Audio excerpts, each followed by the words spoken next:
ඔන්න අපි ළඟ දවසක් ගියා බින්ජුන් එකට. මේක තමයි අපි තුන්දෙනාම කැමති වුණ එක. මල්බෙරි.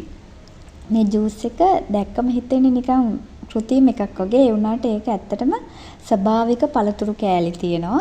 හරිම රසයි. මල්බෙරි කෑලි හැපෙනවා. අර මේ බටේ ස්ට්‍රෝ එකත් ගොඩ ලොකුයිනේ. ඒ නිසා හොඳට එනවා කට. මේ මිල ගණනුත් එච්චර ලොකු මිලක් නැහැ. සාමාන්‍ය මිල ගණන් වලට තියෙන්නේ. ඒ හැම එකක්ම අපි try කරේ නෑ. ඒ වුණාට අරක නම් හරිම රසයි. ඒක ගහලම තියෙන පැය 4යි තියාගන්න පුළුවන් කියලා.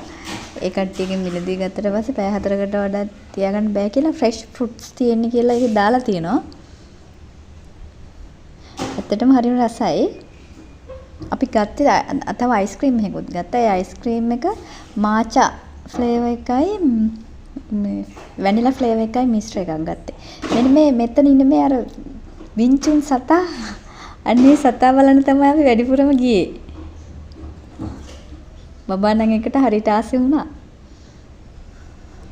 අපිත් ගියා ඉතින් ඒක බලන්න. ඇත්තටම හරිම රසයි ඒක. ඔයාලටත් වෙලාවක් තිබුණොත් ගිහින් බලන්න.